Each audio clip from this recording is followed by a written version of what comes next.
بەناوی خوای گەورە سڵاوتان لەبێت بینەرانی بەڕێز و خۆشەویست ناکۆکیەکانی پارتی یەکێتی لەسەر پۆستی سەرۆکۆماری عێراق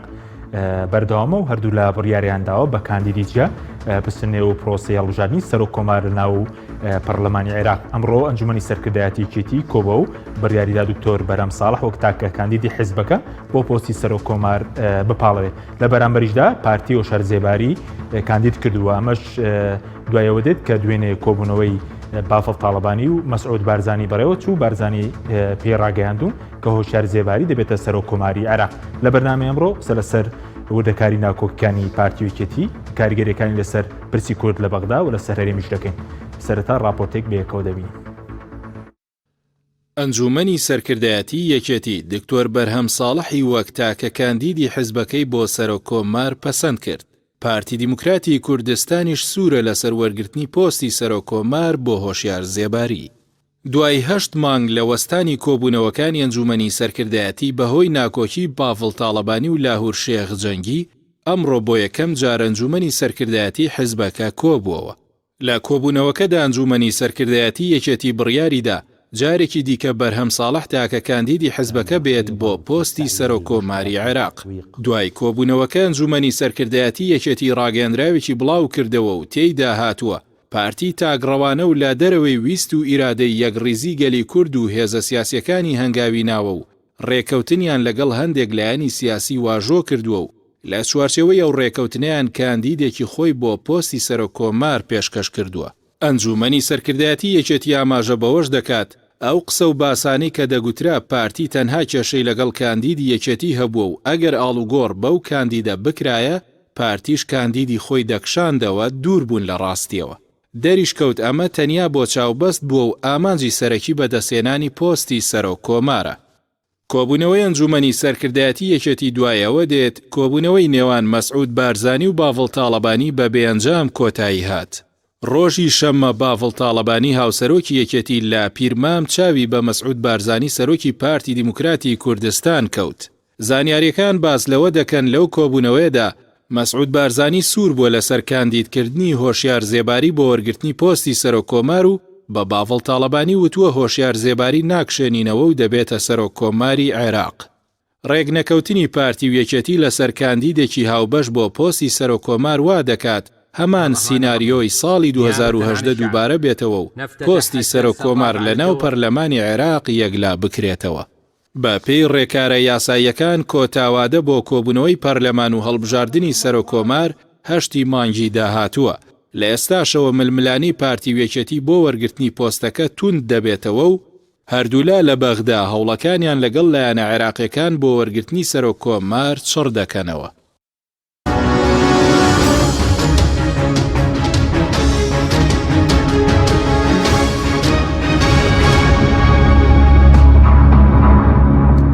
جارێکتر سڵاوتان لەبێت بینەرانی بەڕێز. ئەم پرسە لەگەڵ بەڕێز هاوژین عومەر ڕاوێژکاری سەرۆکۆماری عێراق لە بەغداوە تاوتوێ دەکەین. کاک هاوژین زۆر سوپاس بەوە بەشداریتان لە بەرنامەکەماندا. بەر لەوەی بچینە سەر پرسی سەرۆکۆمار بزانین لە بەغداد گفتوگۆ و دانوستانی نێوان لایەنەکان بۆ مەسەلەی سەرۆکۆمار بۆ مەسەلەی پێکەنانی حکوومەت بەکوێ گەشتووە؟ بەناوی خوای بەرۆ میهرەبان زۆر سوپاسکە حەکیم بۆ جەنابێت بۆ کەناڵی پێیان و بینەرانی بەڕێزیش لە ڕاستیدا مەسەلەی مەشهەدی سیاسی لە عێراق بە شێوەیەکە کە ئەتوانین بڵێن ئێستا گرفت لە نێوماڵی کوردی و نێوماڵی شیعەدا ماوە بۆ تەواوکردنی پرۆسەی پێکێنانی چۆن لە پرۆسەی سیاسی لە عێراق. هەرچی سونەکانە تقریبەن تا ئێستا ئەگەر دادگای فیدراڵی لە چەند ڕۆژی داهاتووە پرۆسی هەڵبژاردننی سەرۆکایەتی پەرلەمان هەڵنەوەشێنێتەوە ئەتوانین بڵین تقریبەن گرفتەکانیان بە شێوەی لە شێوەکان چارەسەر کردووە هەرچەند ئەتوانین بڵین چارەسەرەکان وەختین. بەڵام ئێستا گرفت و ئەزمە یان نقاش لە ناو ماڵی شیعە بە دەرەجەی یەکەم و لە ناو ماڵی کوردیشە هەیە. تا ئێستا کۆبوونەوەکان بڵێن هەوڵەکان بەردەوامن، بەڵام بەڕاستی هیچ ئاسوەیەک دیار نییە بۆ ڕێکەوتن. هەرچی پەیوەندی بە ماڵی شیعەوەیە دوای چەندین محاولە لە بینی لایەنەکانی ناوخۆ لە ماڵی شیعە چەند وەساتەت و تەدەخولێکی دەرەوەی عێراقیش دیارە نەگەیشتون بە نەتیجە. و دۆخی ناوماڵی کوردیش بەڕاستی خۆتان نەزانن بە تایبەتی ئەو پەرسەندانەی لە چەند ڕۆژی داهاتوو تا ڕابردوو تا ئەمڕۆ بووە بە تایبەتی لە بینی دوو هێزی گەورەی وەکو یەکێتی و پارتی سەبارەت بە یەکلاکردنەوەی کاندیدی پۆستی سەرۆک کۆمار ئەمانە ئەیسەلمێن کە تاسەماڵی کوردیش پڕ لە کێشەیەوە تەوحیدی سەف نەبووە و وا دیارە بە پێی پەرسەندنەکان ئێمە بەزیاد لە کاندیدێکەوە وەکو کورد داخڵی ناو کێبەڕکەی هەڵبژارنی سەرۆک کۆماری نوێ عێراق دەبێت بۆیە بەڕاستی ئەتوانین بڵێن بە شێوەیەکی گشتی تا ئێستا هیچ ئاسۆیەکی چارەسەر دیار نیە لە عێراقاوە لە ڕۆژانی داهاتوودا دەرهاویشتەی ئەو واقعانە لە ساحی سیاسی عێراقا دەبین. باشە بەزۆکو دوای دینە سەر مەسەلەی سەرۆک کۆمار بەزۆکو ناکۆکی ناوماڵی شیعە ناکۆکیەکان لەسەر چییە بڵێن لەسەر چی ناکۆکن ناوماڵی شیعە تا ئێستا ڕێک نەکەوتون؟ لە ڕاستیدا بەشێک لە ناکۆکیەکانی ناوماڵی شیعە هاوشێوەی بەشێکە لە ناکۆکیەکانی ماڵی کورد ئەو تەرحە تازەی کە لەلایەن سێ هێزی براوەی عێراق ئەخرێتە ڕوو کە بریتیە لە حکوومەتی زۆرینەی نیشتیمان لە بینی دوو قەوسا طبعاً گرفتی لێ دروست کردووە بۆ پێی کە بەڕێز موقتەدا سەدر وەکو سەرۆکی ڕۆتی سەدر کە ئەتوانین بڵێن براوەی یەکەمی هەڵبژاردنەکانی ئەم دوایی پەرلەمانی عێراقا ڤیتۆی داناوە لەسەر هێزێک لەسەر کەسێک کە نووری مالیکیە نزیکی 37 کورسی یا زیاتری هەیە ئەگەرەوانەی دۆست و داهنگرین کۆ بکرێنەوە لە دەوروبەری ئەمە ژوای کردووە واقعی سیاسی ناوماڵی شیعەی تووشی چەپ بەستن کردووە و بەڕاستی ئەو بەڕێزە ئەو ڤیدۆیی کە هەیەی پێی وایە ئەمە قەراری کۆتاییە و بە هیچ شێوەیەک ناگەنن نتیجە کێشەی لەگەڵ بەشێکی زۆر لە باڵەکانی تری چوارچێوەی هەماهەنگی نییە لە ناو ماڵی شیعەدا ئەم لەم ناحیەوە تا ڕادەیە کێشەی ناوماڵی کوردیش لەوە دەچێت کە ئێستا هێزێک یاتوانین بڵێن کەسێک کە بەڕێز بارزانیە ناگاتە ڕێکەوتن لەگەڵ تەرەفی بەرامبەر سەبارەت بە کاندیدی سەرۆک کۆماری عێراق پۆستی سەرۆک کۆماری عێراق وە ڤیتۆیەکی کۆتایی داناوە لەسەر یەکێک لە کاندیدە بەهێزەکان یا دیارترین کاندیدی پۆستی سەرۆک کۆماری عێراق کە بەڕێز دکتۆر بەرهەم ساڵحە و مەقبولیەتێکی بڵێن ناوخۆی و دەرەکیشی هەیە لە ڕاستیدا ئەتوانین بڵێن بەس ئەو بەڕێزە و لە ناو پارتی دموکراتی کوردستان یا پارتی دموکراتی کوردستان لە ناو هەموو هاوکێشەکانە چۆن لە ناری خۆی بۆ سەر لە نێ پاڵاوتنی بەڕێز دکتۆر بەرهەم ساڵح هەیە ئەمە توانین بڵێن لەو ناحیەوە هاوشێوەیەک لە قەیرانەکانی ماڵی کورد و شیعەیە هەیە وا دیارە هەوڵەکان بە نەتیجە ناگەن هەرچەندە لە عێراق گۆڕانکاریەکان زەحمەت نین چونکە بەڕاستی لە ڕابردووە لە هەندێک محەطەی سیاسیە لە هەندێک ئەزەماتا بینیمانە کە زۆر هێز هەیە یا زۆر کەسایەتی هەیە بە هۆکارێک یا زیاتر لە هۆکارێک 180 لە پێچوانە دەبێتەوە ئەمەمان لە نێو ماڵی کوردی شابینیوە لە سەروبەندی ڕفراندۆما بینیمانە کە حاڵەتێکی لە معالیمەکانی هاوشێوەی ئێستا بووە کە مثلەن کەسێک هێزێک تەفەڕۆد یا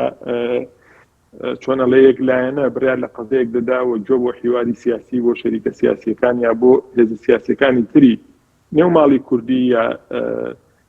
قوارەی کوردی نادرێ و دوجار هەمومان باجەکەی دەدەین ئێستاش بەڕاستی ئەگەر چی کورد ئەزمەی زۆرە ئەگەر چی کورد کێشەی هەیە لەسەر ئاستی ناوخۆیی لەسەر ئاستی عێراقی لەسەر ئاستی تاکی کۆمەڵگەی کوردی و ڕەنگە زۆر کێشەی تر هەبێ کە ئەم هێزە دەسەڵاتدارانی هەرێمی کوردستان توانی پێوە مەشغوڵکەن بەڵام سەیرەکەی هەموو ئەزواکان براوە بۆ مەسەلەی کێ کاندیدی سەرۆک کۆمار بێ کێ کاندید نەبێت ئەمە بەڕاستی زەرەر لە ڕیتمی حیزبایەتیش دەدا لە هەرێمی کوردستان ناکرێتەوە کەسێک مثلەن هیچ مبەررێکی واقعی پێ نییە مبەررێکی شخصی یا گرەیەکی شخصی بێتەوە بیهێنی بکەی بە ئەم گرێ شخصیانە بکەی بە موقفێکی سیاسی یا بە ڤیتۆیەکی قورس کە دوجار دەرهایشتەکەی بریتی بێت لە خوڵقاندنی ئەزمەیەکی سیاسی لە هەرێما سەرباری ئەو هەموو کێشەی ئێمە هەمانە لە بری ئەوەی مەسەلەن تۆ بێ بەرپرسانە بە شێوەیەکی چۆنە لێ بەرپرسانەی زیاتر مامەڵە بکەی بۆ ئەوەی ئەو پرۆسەیە بە سەلیسی کورتایە بەشداری بکەوە بە شێوەیەکی یەکگرتوویی و بە وەرگرتنی ڕای سیاسی هەموو لایەک قەراری لێ بدرێت و یەکلا بکرێتەوە و پاشان تەرکیز بخەنە سەر کێشە و گرفتە ناخۆیەکانی هەرێمی کوردستان، چ گرفتی خەدەمی بێت، چ گرفتی موچە بێت، چ گرفتی سیاسی بێ وەڕێخستنەوەی کەم و کورتەکان بەڵام فێرەکەی ئەوە دەکرێت. بۆیە بەڕاستی هەموو ئەمانە توانین بڵێن دۆخێکی ناهەمواریان چ لەسەر ئاستی عێراق هێناوەتەکایە و چ لەسەر ئاستی هەردوو ماڵی کورد و شیعە و بەتایبەتیش ماڵی سوننە دوور نییە لە لێکترازانێکی زیاتر، چکە لە ئەساسا چۆنەڵێ بەشێکیان کۆمەڵێک هێزی غێر متەجانیس نییە بە زۆر نراون بەیەکەوە. ئەمەش واقعی سیاسی یا چۆنەڵێ ئاستەنگەکانی واقعی سیاسی کێنە پێشەوە یا پێشات و تەحەدیەکان واکە ئەمیش بەرگەی زۆر تەحەدی نەگرێ و ڕوو لە هەڵۆشان کە لە قۆناغێکی داهاتووە. باشە، بەس دوایی لەسەر حکوومەتی زۆرینەش قسە دەکەین مەسەلەی سەرۆک کۆمارەوەی کەوتت سەرۆکی پارتی ڤیتۆی لەسەر دکتۆر بەرهەم ئەمڕۆژ کۆبنەوەی ئەنجومەنی سەرکردایەتی یەکێتیە بووە وەک تاکە کاندیدی حیزبەکان پەسەندیان کردووە. ئێستا لەمە دووە یاریەکە بڵێن چۆن بەڕێوە دەچێت هەمان سیناریۆی 2010 ناو پەرلەمان دووبارە دەبێتەوە؟ لە ڕاستیدا ئەوەی کە ئەم ڕۆبینیمان لە ئەتوانین بڵێن بەیاننامەی تاکە بەیاننامەی ڕسمی یەکێتی نیشتیمانی کوردستان ئەوەی لێ دەخوێندێتەوە کە بەڵێ ئێمە بە هەمان شێوازی 2010 داخڵی پرۆسەی هەڵبژاردننی سەرۆکۆماری عێراق دەبین. لە ڕاستیدا خۆی وا باشتر بوو بۆ کورد کاندیدێکی بەهێزی چۆنەڵێ بە ئیتیفاق و بە ڕەزامەندی هەموو لایەک بکرایە، بەڵام وەکو پێشتر باسم کرد لە ڕاستیدا ئەمە ئەوەندەی موقفێکی شخصیە، ئەمەندەی شتێکی یەکلایەنەیە، ڤیتۆیەکی یەکلایەنەیە، شتێک نەبووە بڵێ کە کۆی نێوماڵی کوردی لەسەر متفق بێت. خۆگە سێریکەی لەم مەسەلەیە و لە چوون بەرەوە ئەوەی کە پێوترێ حکوومەتی زۆرینەی نیشتیمانی ئەوانە بە تاقی تەنیا هێزێکی سیاسی کە پارتی دموکراتی کوردستان ئەمەی کردووە، نە مشاوەرە، نە ئیستیشارە، نە ڕاگۆڕینەوەی لەگەڵ هیچ هێزێکی سیاسی هەرێمی کوردستانە نەکردووە، بە تایبەتیش ئەوانەی کە نوێنەریان دەرچووە لە بۆ پەرلەمانی عێراق. ئەمە خۆی بۆ خۆی سەلمێنێت کە ڕاستی شتێکی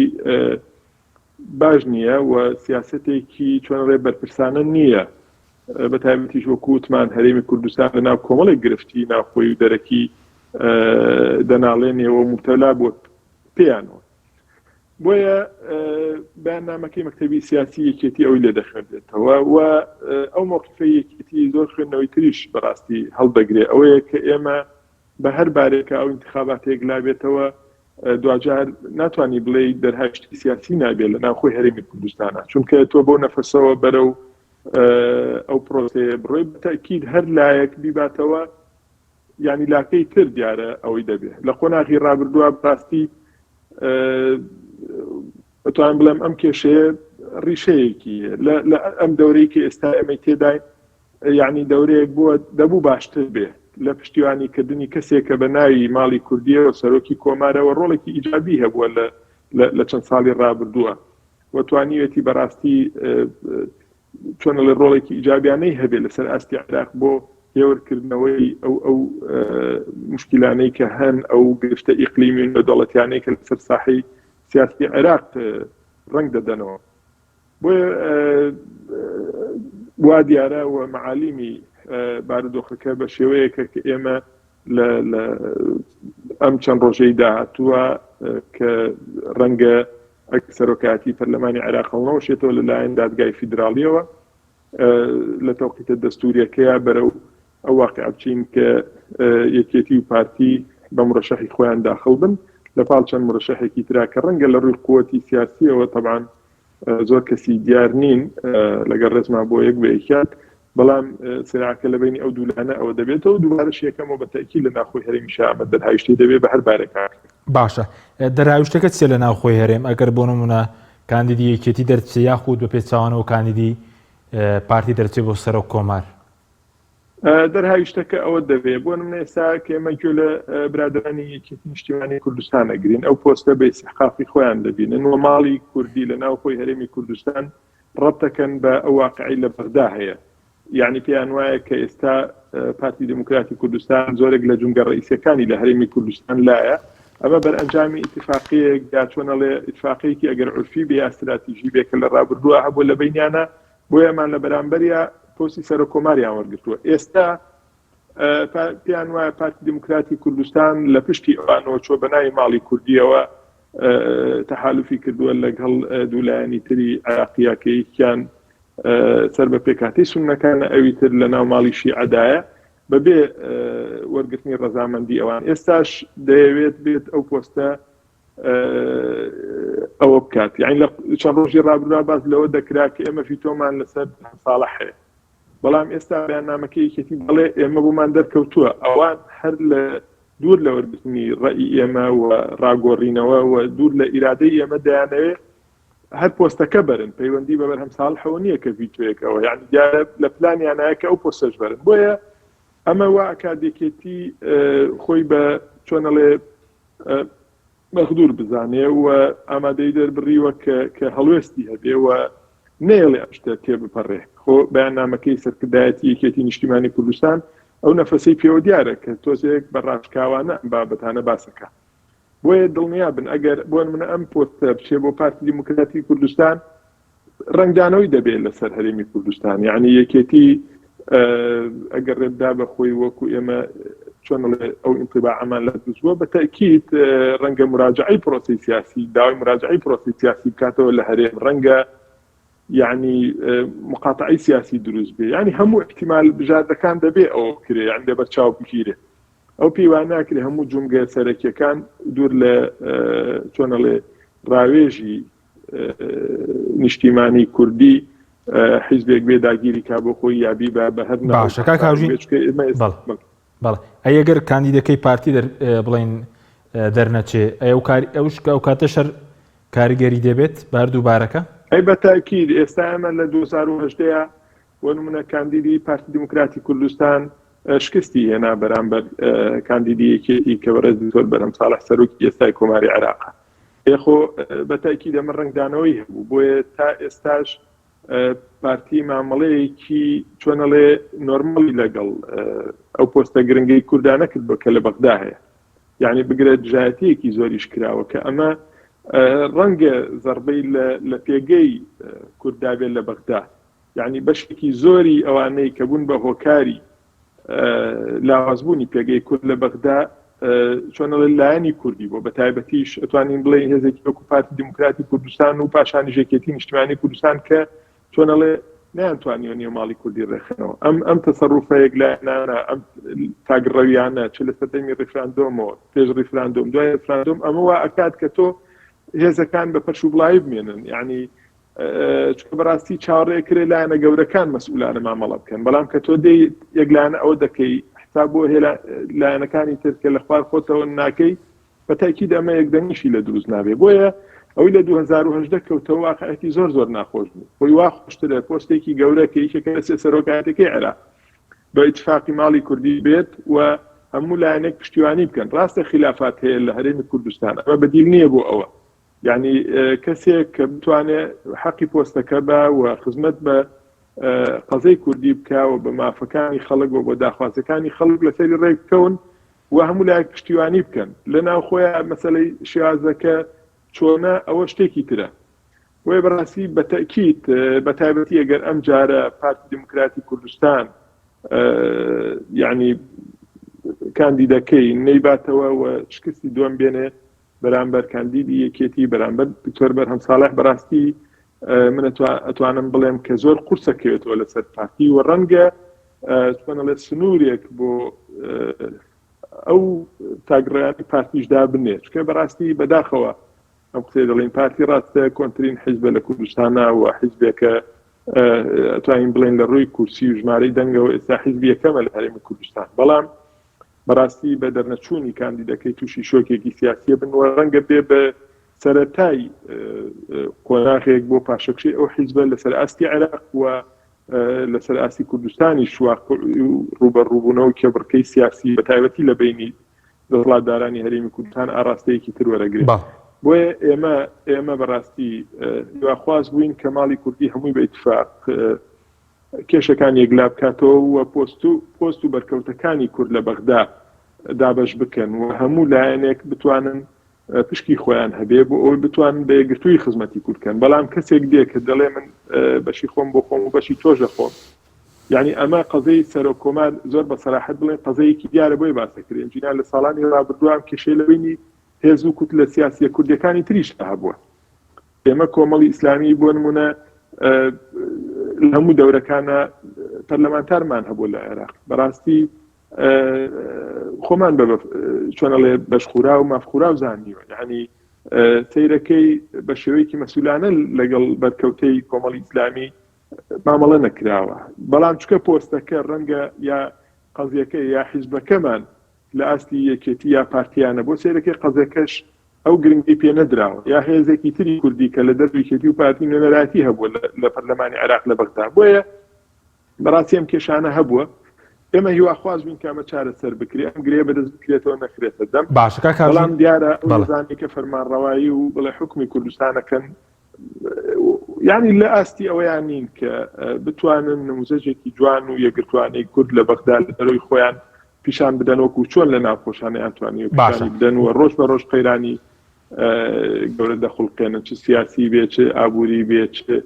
خزمەتگوزاری بێ، یا هەموو کارەکان کە ئێستا بەرەو داخورانێکی زۆر ڕۆشتووە لە هەرێمی کوردستان بەداخەوە. باشە، بەس کە کاژین دەرفەت ماوە تا بڵین هەشتی مانگ ئەگەر وەکو بەڕێزبتت تانەی دادگای فیدراڵی سەرۆکایەتی پەرلەمانی عێراق خەڵنەوەشێن تو هەشتی دواوادێ بۆ هەڵبژاردنی سەرۆکۆمار، تا ئەو کاتەش دەرفەت ماوە پارتی یەکێتی ڕێکۆن بەس پێدوای ڕێکەوتنیان بێ کاندیدی هاوبەش قورسە، یعنی ئەو ماوەی کەماوە لە ڕاستیدا تا ساعەتەکانی کۆتاییش هەر دەرفەت ماوە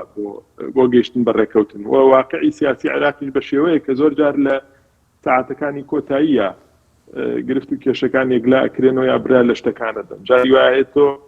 قسەت لەسەر هەڵبژاردننی کەسێک بۆ پۆستی سەرۆکوەزیرە چەندین ناوتەڕح کراوە و مستمڕیان لەبارەوە کراوە. کەچی سەیەکەی لە ئەخیرە لە قۆناغی ئەخیرە کەسێک گەێنراوە بۆ بە جێگەی تەوافق و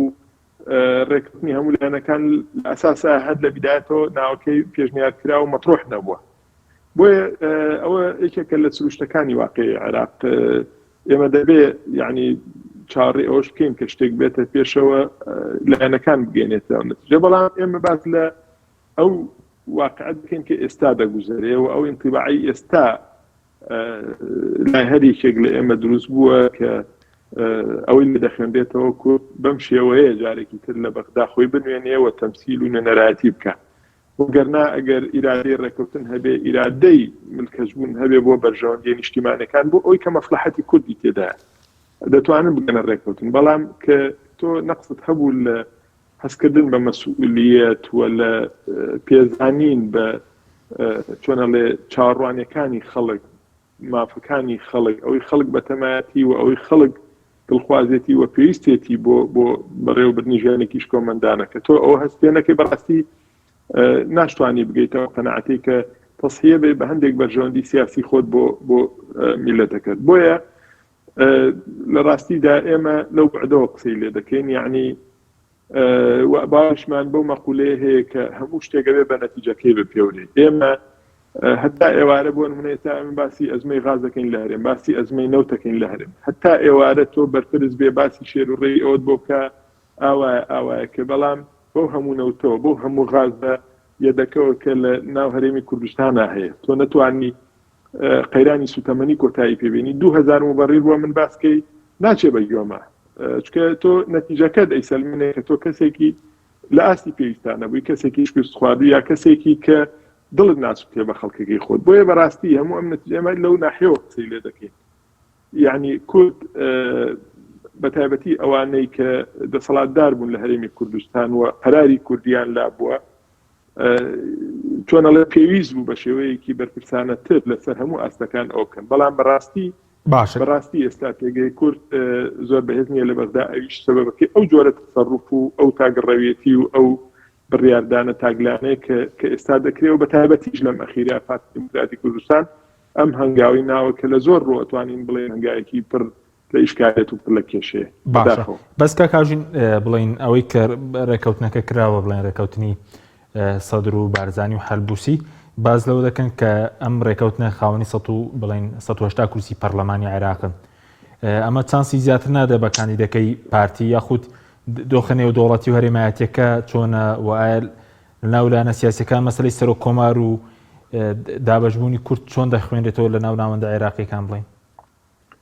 ڕاستیدا ئەگەر ئێمە بێن باز لە قووەت و چانسەکانی بەردەم هەرێکێک لە کاندیدەکان بکەین، ئێمە پێشتر باسمان کرد ئەگەر چی زیاد لە دوو کاندیدەکەی یەکێتی و پارتی هەیە، بەڵام بە شێوە لە شێوەکان بە پێی دابەشبوونەکان ئێمە چاوەڕێمان ئەوەیە یا پێمان وایە لە گەڕی یەکەمی هەڵبژاردنەکەیە مەسەلەی سەرۆکایەتی یەکلا نابێتەوە، چونکە دەستور دایناوە دەبێ ئەو کەسێک کە هەڵدەبژێرێت لە گەڕی یەکەمی هەڵبژاردنەکەیە بتوانێت دوو لەسەر سێی دەنگی دوو لەسەر سێی ئەندامانی پەرلەمانی عێراق بێنێ کە 220%. ئەمە ئێستا لەم دابەشبوونەیە توانین بڵێن زەحمەتە هیچێکێک لە بەرژێرەکان بە کاندیدەکان بتوان ئەوە بێنن. من دڵنیام ئەچێ بۆ گەڕی دووەم. گەڕی دووەم لە بینی کیا دەمێنێتەوە؟ بەتەکی لە بینی ئەو دوو مڕەشەحەیەکێتی پارتیا دەمێنێتەوە. خۆی ئەگەر ئێمە ڕاستی بڵێن دوور لە هەر چۆنەڵێ بیرکردنەوەیەکی بەرتەسک لە ڕاستیدا دکتۆر بەرهەم بەهێزترین کاندیدە چ بەراورد بە کاندیدەکەی پارتی دموکراتی کوردستان چ بەرامبەر هەموو کاندیدەکانی تر، چونکە یەکەم ئێستا خۆی بۆ خۆی سەرۆکۆماری عێراقەوە مەقبولێتێکی عێراقی هەیە و زۆرینەی هێزە سیاسیەکانی هەرێمی کوردستان غیری پارتی دموکراتی کوردستان کێشەیەکیان لەگەڵ بەرهەم ساڵح نییە بە شێوەیە لە شێوەکان و بەشێکی زۆریان خۆشیان یەکلا کردوتەوە کە پاڵپشتی بەرهەم ساڵحەکەن بۆ سەر لەنێ هەڵبژاردنەوەی بۆ سەرۆکایەتی کۆمە و موافقەیەکی لایەنی هەرێمی و دەوڵەتی بەڕاستی هەیە. بۆیە بەڕاستی ئەتوانین بڵێن ئەمە یەکێکەوانەی کە چانسێکی گەورەیە بەرهەم ساڵح، بەڵام ئەم شتەش بێت تەحەدی نییە، تەحالوفێک هەیە، بەڵام ئەم تەحالوفە تا ئێستا بەڕەسمی چۆنەڵێ وا نەبینراوە کە ڕێیەکی کۆنکرێتی هەبێ سەبارەت بە کاندیدەکەی پارتی دموکراتی کوردستان، بە تایبەتیش برادرانی سەدر کە خۆیان لە پشتی یا تەرەفێکی دیار بوون لە پشتی لەسەرنەوەی متمانە لە بەڕێز هۆشیار جێباری کە کاتێک وەزیری دارایی بووە. بۆیە بەڕاستی تا ئێستا قەلەقیەک بە بڕیاری ئەو هێزەوە یا ناڕوونیەک بە بڕیاری ئەو ڕەوتەوە دەبیدێ کە وابکە ئەمەش پارتی دیسانەوە دوو دڵ بێت لەوەی کە کاندیدەکەی بتوانێت متمانەی ئەوان بەدەست بێنێت، چونکە ئێستا خەڵکی سەدر خۆیان بە هەڵگیری ئاڵا هەڵگیری ئیسلاح و چاکساسی دەزانن، بەڵام کەسێک کە کەسایەتیەکی پڕ لە ئیشکالی یاسایی و سیاسی هەیە لە عێراق کە بەڕێز هۆشیار جێباری احتراماتمان بۆ کەسایەتەکەی، بەڵام ئەو نقطەی لەسەرە کە متمانەی لێسەنداوەتەوە لەسەر چەندین دۆسیەی دارایی کە بەپێی ڕوایەتەکان لە پەرلەمانی عێراق لە دەورەی پێشووتر گەندەڵی دارایی گەورەی تیا ڕوویدا وەزارەتەکەی وە لەسەر دەستی بەڕێزیان. بۆیە ئەمە وای کردووە کە بە گومانەوە لەوە بڕوان دێ کە ئەو مڕەشەحە دەتوانێت یانەکە بباتەوە. و یەک شتی تریش هەیە بەڕاستی ئێمە زۆر بەڕوونی بیڵێن مەسەلەی پەرلەمانی عێراق حیوێتێکی زیاتری تیا، بۆیە کە ئەچین بۆ گەڕی دووەم و بە پێی ئەو تەجربانەی پێشوش هەبووە بە تایبەتیش هەڵبژاردننی 2010 سەرۆکاتی کۆمات، پەرلەمانتاران لە عێراقدا حڕێتێکی سیاسی زیاتریان هەیە بۆ قەراردان و بۆ هەڵبژاردننی ئەو کەسەی کە بۆ پۆستێک دەنگی پێدەدەن یا بۆ یاسایەکە دەنگی لەسەر دەدەن بۆ خەڵک. بۆیە بەڕاستی هەموو ئەمانە چەند فاکتەرێکی تریش وا ئەکات کە ئەتوانین بڵین لە خولی دووەمی هەڵبژاردنەکەیە لە بینی ئەم دوو بەڕێزەیە منافسەکە بمێنێ بە مەرجێگەر گۆڕانکاری نێتە پێشەوە یا لە ژێرباری زەختێکی سیاسیە کاندیدی خۆی ئەوە بکە. بۆیە بەڕاستی قەناعەت و ئاماژەکان بۆ ئەوەیە کە تەحالوفەکەش نەتوانێت ئەو بەڕێزە سەر بخات. بەڵێ سوپاس دەکەم بەڵێ بینەرانی بەڕێز ناوبڕێکی کورت و دەگەڕێنە وڵاتان لەگەڵمان بمێنەوە. تۆپ ئارت تاکە بریکاری تۆڕی میدیایی کۆمەڵ بۆ بەرهەمهێنان و بڵاوکردنەوەی ڕێکلام. یەکێک لە خواردنەکانی سفرەی کوردی برنجی ڕووبهەنارە، خواردنێکی زۆر بەچێژ و بەتامە، چەندی لێ بخۆی لێی تێر ناخۆی. برنجی ڕووبهەنار زۆر خۆشە، خۆشترە بێت ئەگەر برنجەکەی برنجی مەحموود بێت. برنجی مەحموود کام شیر باشترینە بۆ کۆرپەکەم؟ شیری دایک باشترین و پارێزراوترین سەرچاوی خۆراکیە بۆ کۆرپەکەت، بەڵام لە هەندێک باردا دایکان ناتوانن شیری خۆیان بدەن بە منداڵەکانیان. بۆیە من پێشنیاری شیری کۆنفیلاک دەکەم وەکو تاکە جێگرەوەی شیری دایکان کە لەلایەن فۆنتێراوە بەرهەم دەهێنرێت کە شارەزایی زیاتر لە 50 ساڵیان هەیە لەو بوارەدا. ئایا کۆنفیلاک گونجاوە بۆ گەشەی کۆرپەکەم؟ بە دڵنیاییەوە کۆنفیلاک سەرجەم سەرچاوە گرنگەکانی خۆراکی تایە بۆ گەشەی سروشتی منداڵ و بەهێزبوونی ماسوولکە و چاو و ئێسک و گەشەکردنێکی ئاسایی مێشک. ئەتوانی نمونەیەکی تاقی بکەینەوە؟ بێگومان ئێوە دەتوانن نمونەی شیری کۆنفیلاک تاقی بکەنەوە و ئەنجامە سەرسوڕهێنەرەکانی ببینن. شیری کۆنفیلاک تاکە شیری جێگرەوە دوای شیری دایکان دەوڵەمەندە بە ئۆمیگا 3، ئاسن، کۆلین و ڤیتامین و کانزاکان و سەرجەم سەرچاوە خۆراکی گرنگەکانی گەشەی کۆرپەلا. کۆنفیلاک یەکەم شیر دوای شیری دایک. کارگەی ئاوی سلێمانی تازەترین بەرهەمی خستە بازاڕەوە. کارگەی ئاوی سلێمانی بەهۆی کوالیتیە بەرزەکەی و ئاوە سازگەرەکەی یەکەمین کارگەیە لە عێراقدا کە بەرهەمەکانی لە ئەوروپا و ئیمارات بەردەستن. بۆنی کەمترین بڕی سۆدیۆم و نەبوونی نیترات لە ئاوی بەڕادی سلێمانی وای کردووە ببێتە خاوەنی 7 بڕوانەمی جیهانی و نێودەوڵەتی. ئاوی بەڕادی سلێمانی دڵنیایی زیاتر، تەندروستی باشتر. کارگەی ئاوی سلێمانی. تۆپ ئارت تاکە بریکاری تۆڕی میدیایی کۆمەڵ بۆ بەرهەمهێنان و بڵاوکردنەوەی ڕێکلام.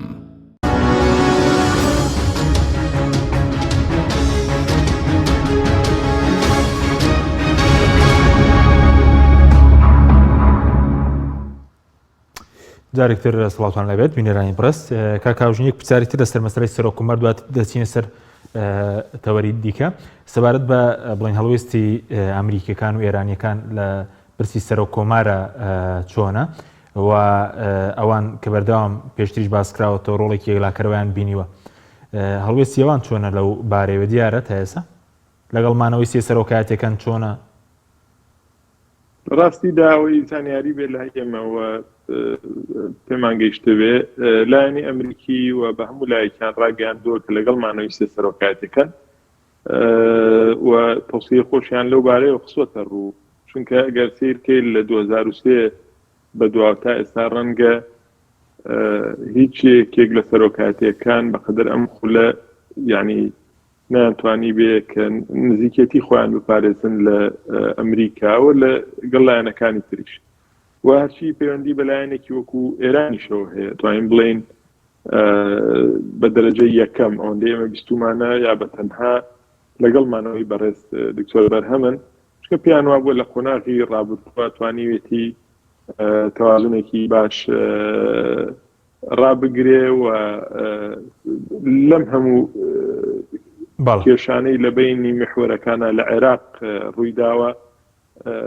پارێزگاری لە هەڵوێستێکی سربەخۆیانە یا سیاسەتێکی سربەخۆیانەی دوور لە دەستێوەردانی مباشری لایەنەکان کە لە عێراقدا بۆیە منیش پێشتر وتم جگەر لە ئیتفاقی ناوخۆیی و لە مەقبولێتی ناوخۆیی لە عێراقدا دکتۆر بەرهەم لایەنەکانی دەرەکی بە تایبەتیش ئەو جەمسەرە مباشری لە عێراقدا ڕۆڵیان هەیە موافقن لە سەرمانەوەی. بەڵێ ئەگەر ڤیددیۆکەت بزانام لەگەڵی منە ماوەی دەنگت دێ بەس ڤیددیۆکەت چاک بکەی کاکاوژین بەڵێ هاتیتەوە فەرموو قسەکان تاوەکە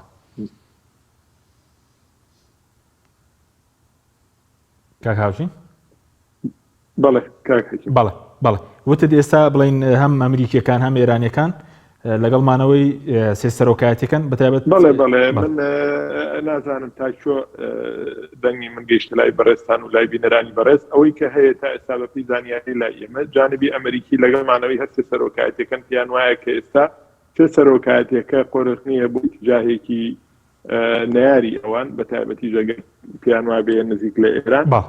وەلانی ئێرانیش پێی وایە مانەوەی بەرهەم ساڵح لە ئەوانی تر زەڕوسترە لە شانوی سیاسەتی عێراقدا. بەڵێ سوپاس دەکەم سەر حکومەتی زۆرینە ئەو حکومەتی کە سەدر ئێستا بڵین بانگەشەی بۆ دەکات ئێستا بڵین دوای ئەو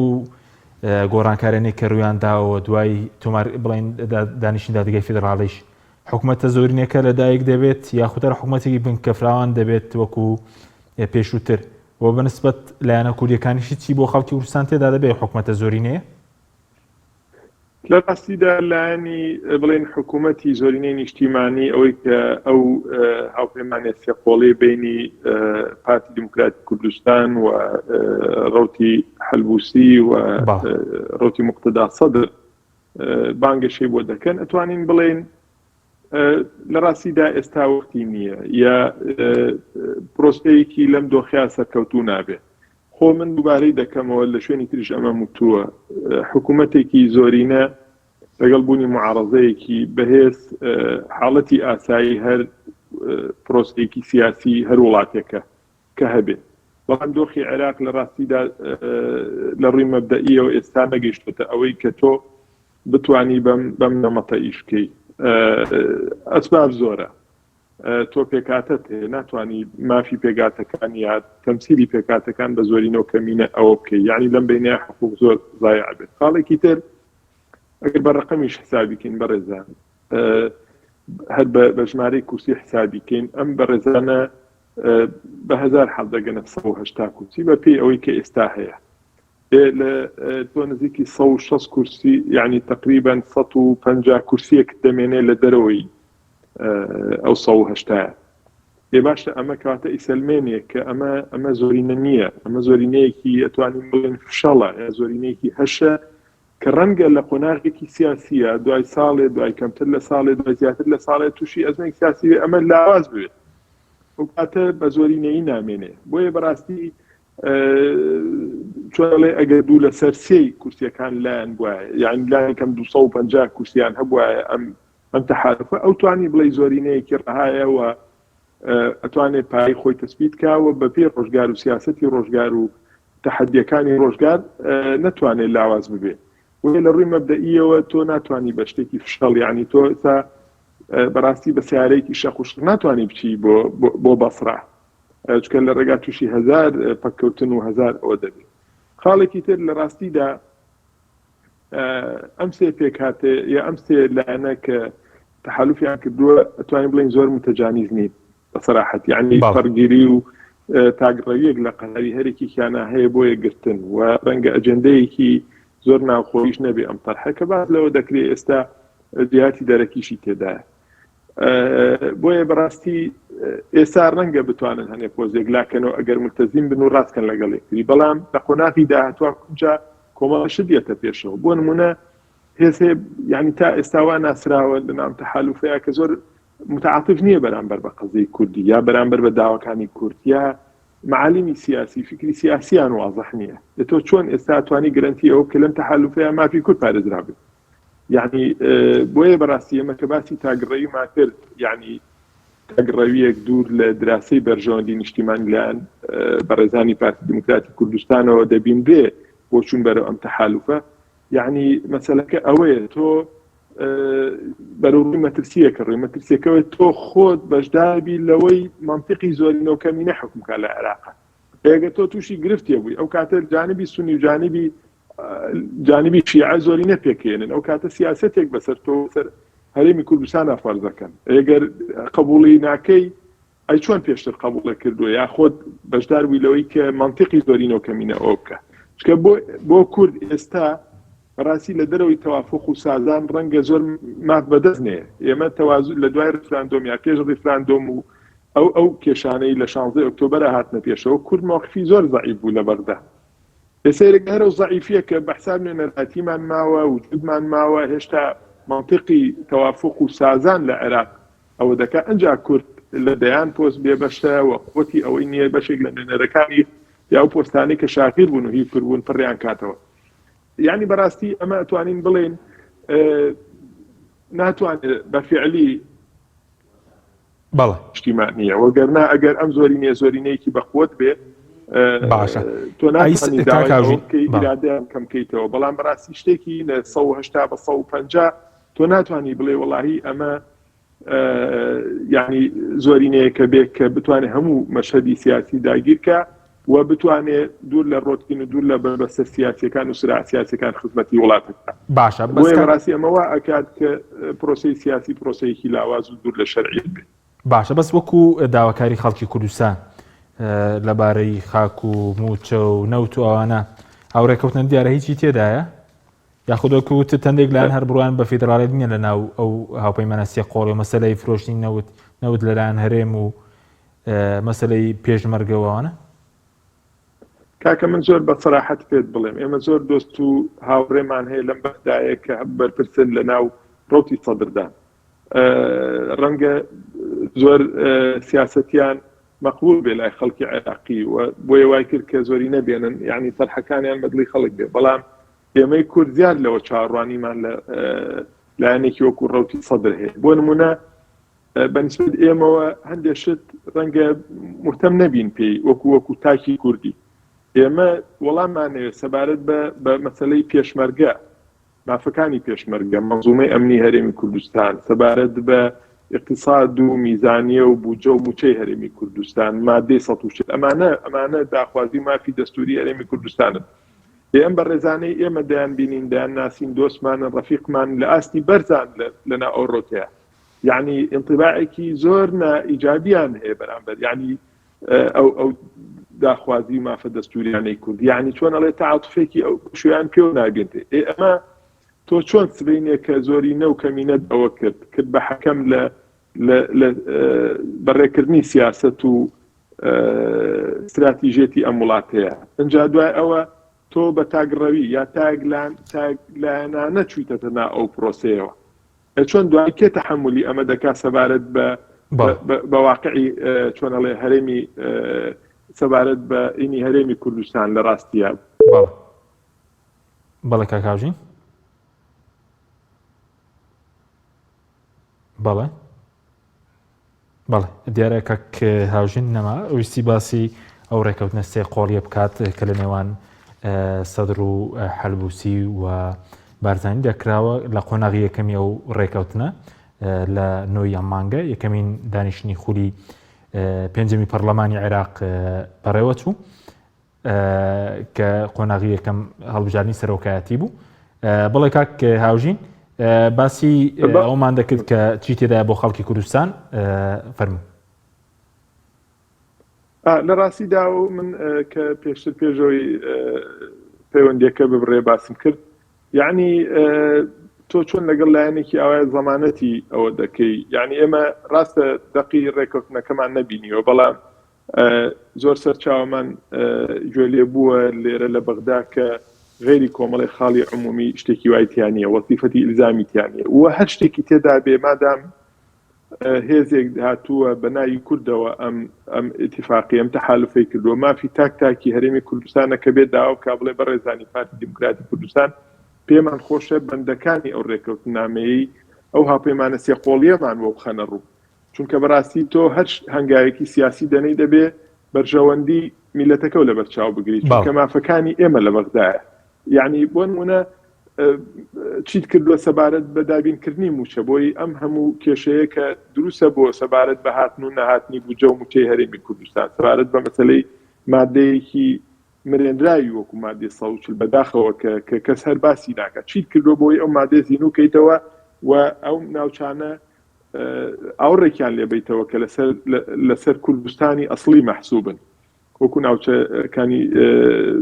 کەرکووک و ئەوانی تریش بۆیە بەڕاستی من پێم وایە ئەم تەحالوفە لە ئێستادا خۆی چونکە لە بەردەم شەرعیەتێکی لاوازایە و هیچ شتێکیش لایەنەکانیش بە تایبەتی ئەو لایەنانەی کە ئەتوانین بڵێن سەر ماڵی شیعە حسابن و بە تایبەتیش ڕۆتی سەدر یعنی شتێکی وان لێرە بینراوە کە تۆ بڵێ پێشینەیەکیان هەیە بەرامبەر مافەکانی ئیجابی چاڕێ ئەویان لێ دەکرێت بۆیە من پێم وایە چۆنەڵێ کاردانەوە هەیە لە طرفی بەرەزانی پارتی دیموکراتی کوردستان بۆ چوون بەرەو ئەوەی کە تەحالوفێک بە شێوەیەکی وەختیش بەدەست بێنن بۆ بەدەستهێنانی پۆستی سەرۆکۆمات ئەوەندە دراسە و لێکدانەوەی مافەکانی کوردی لە پشتەوە نەبێت. باشە بەس پێت وایە قۆناغی یەکەم کە هەڵبژاردننی سەرۆکایەتی بۆ پێی ڕێکەوتنە چۆ پێشەوە قۆناغی دووەمی سەرۆکۆمار قۆناغی سێمی سەرۆک وەزیرانیش بە پێی ئەو ڕێکەوتنە بچێتە پێشەوە یاخود هەکووتت ڕێکەوتنێکی فشەڵە ینی ناتوانرێت تا کۆتایی بێت؟